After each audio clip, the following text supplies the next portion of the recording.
going to continue on with this book. Namaste to everybody. We're going to continue with chapter 9 and part 3. To continue, as uppercase players, we will be drawn to spend time working with the items on the menu of the gateway to intelligent infinity, which the activated indigo ray makes possible. And that's good. However, it is vital to remember to continue to tune and balance the whole chakra system, even as we explore techniques such as meditation, prayer, inspirational reading, and reflection, and all other items on the gateway's menu. I stress this because many uppercase players who have become advanced in their metaphysical practices run into trouble or become burned out. The culprit is often their devaluing of the worth of their lower chakras. This throws them off balance and the whole system starts to shut down, just as it would under the influence of drug use. The items on the gateway menu are potent. Fortunately, when the balancing and tuning of the energy body is done to stabilize the energy flow, the wiring naturally becomes stronger, and it is safe to work in consciousness.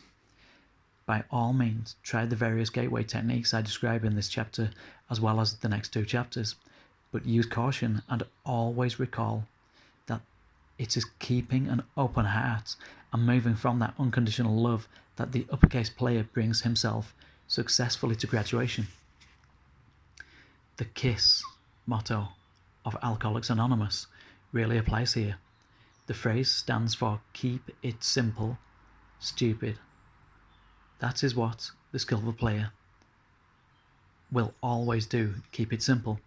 Remember the basics and only work with those techniques of indigo and violet ray to the extent that they help you, but by your own judgment without throwing you out of balance. They are the icing on the cake. Do not give them too much importance. Unconditional love is the name of the game. Indigo ray blockage, the usual suspects. And this is a quote channeled through L&L Research on March the 19th, the year 2000. Quote states, "It's important to note that the energy system of the mind, body, and spirit of the complex of energies cannot be manipulated beyond a certain limit. That is, if there is a blockage in the lower 3 energy centers which have to do with survival, the way the self regards the self or relates to other entities at a time, and the way the self relates to the groups of third density, such as the work environment and the family, then the power of the infinite creator that enters the body in infinite supply cannot come into the heart center with full energy. There are many ways to distort, block, or confuse these lower energies. Each is working with the concept of self, with the concepts of self in relationship, and with the concept of self in groups in ways that distort and filter that energy. And each, being unique, is doing that distorting and partial blocking in her own way. And therefore, each has what this instrument calls a knot to untangle. That is unlike anyone else's knot. Has the confusion to unravel that is not precisely like anyone else's confusion. The Confederation material suggests that the 3 most common sources of indigo ray blockage are judgment, fear, and unworthiness. These are all 3 biggies. These are really biggies for human beings of third density. Fear, unworthiness, and judgment. These are the most common traits that we tend to attack ourselves with our ego mind. Okay, so to continue, let's look at judgment first. We have a keen sense of justice, although we observe repeatedly that our world is not always a just place. We enjoy feeling that we live in a world of stable values.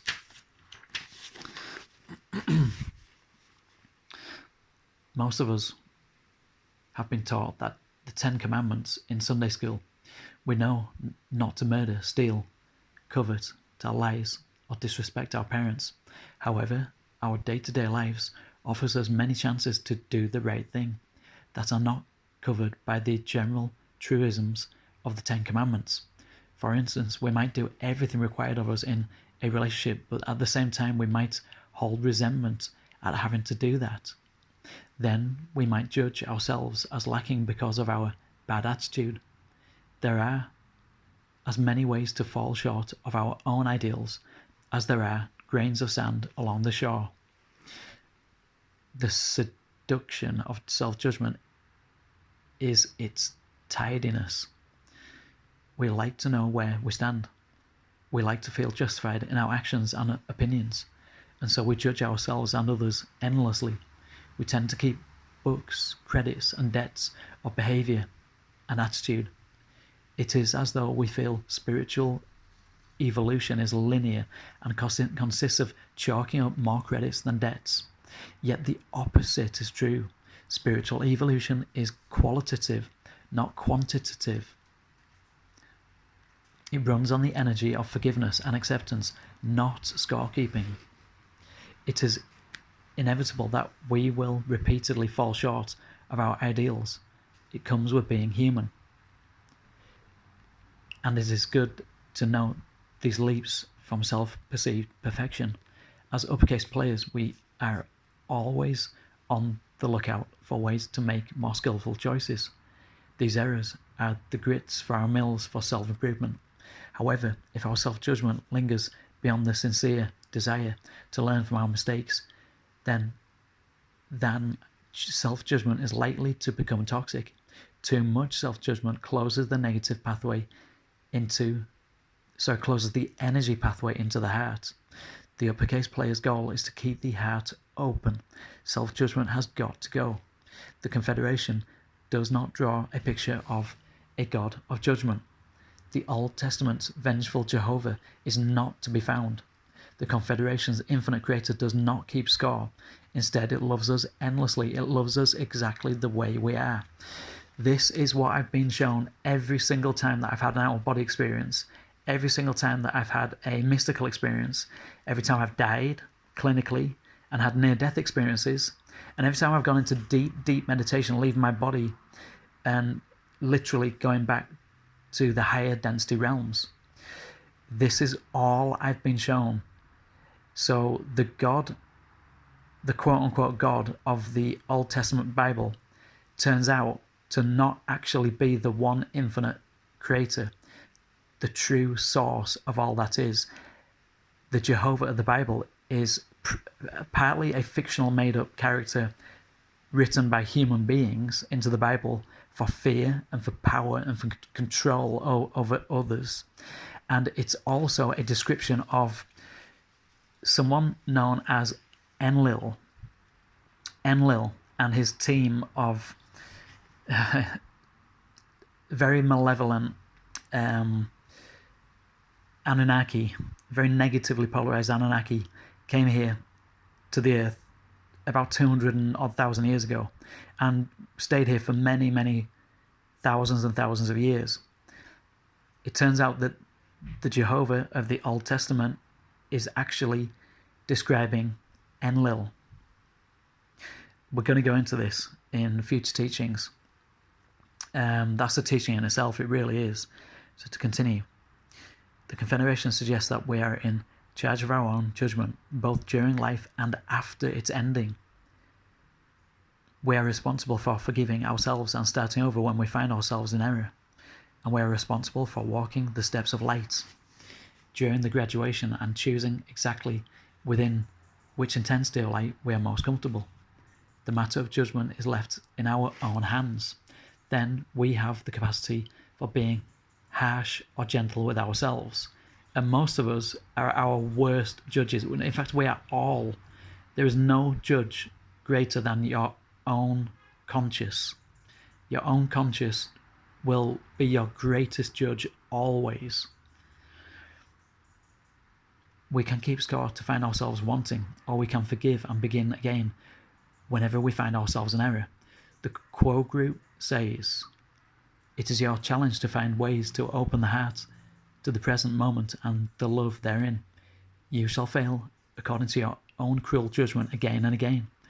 We ask you to know deeply and surely that each mistake, each error, each missed opportunity is a gift to the Infinite One, just as much as each moment when you judge yourselves to be, as this instrument would say, on the beam or in the groove, clumsy or graceful, awkward or flowing, your spirit is utterly beloved. That's a quote channeling from L&L Research on November the 19th, 1995. In order for us uppercase players to do the work in consciousness, then we need to focus on the love in the moment, and if we do err, which we certainly do and we will do time and time again, we need to engage clearly and consciously in self-forgiveness. We need to clear away the toxic energies of self-disappointment and self-disapproval and come back to our own open hearts. Another frequent source of blockage is fear. I've been shown that fear is the worst emotion that a human being can possibly hold on to in any lifetime. Fear will block all of your lower centers and will certainly block your green ray heart energy center. A lot of our fears are bound up in our wanting to feel safe. We may, for instance, fear intimacy because we have been hurt in a previous relationship. We may not want to explore our own motives in doing key things because we fear what we shall find. We as uppercase players will almost inevitably feel fear as we get to know ourselves better.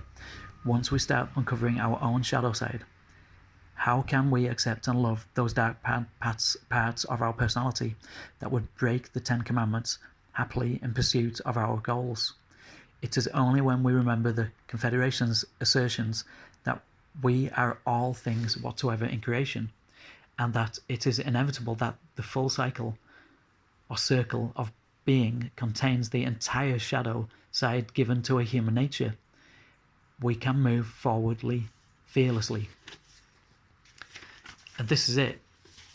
You are the dark and the light. We are all the dark and the light. Perhaps the most common fear among uppercase players is that we will not make the grade and graduate. As we wake up and we get used to the game board, we will hit brick walls from time to time. We will not know how to go forwards. The core group principle says we would speak of two minds and two hearts. The first mind is the mental mind. In it there can only be mentally feared obstacles. For the one who is in the adventurer within its own mind, the barriers of fear do not arise. The core second mind is the heart, the uppercase player, who is an adventurer within its own mind, thinks from the open heart. The open heart does not fear that it may do wrong things. It follows the energies and impulses of love and acts fearlessly. And that is the attitude the uppercase player wants to capture. Fearlessness. The process of spiritual awakening and maturing is a bit like planning or panning for gold. We uppercase players will shift and sift through a lot of sand and silt as we seek to find the gold which lies within our deep natures. It is a messy process sometimes, but it is not something to fear. Again, fear closes the pathway to the heart.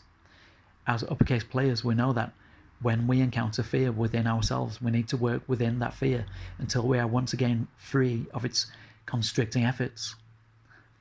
We need to get back into our open hearts. The third most frequently cause of blockage which keeps us from doing indigo ray work is unworthiness. Our society gives us many ways to feel less than worthy. We are too thin, too fat, too old, too young, and so forth. Yet the Confederation assures us that we need not accept these feelings of unworthiness as real. Quo says.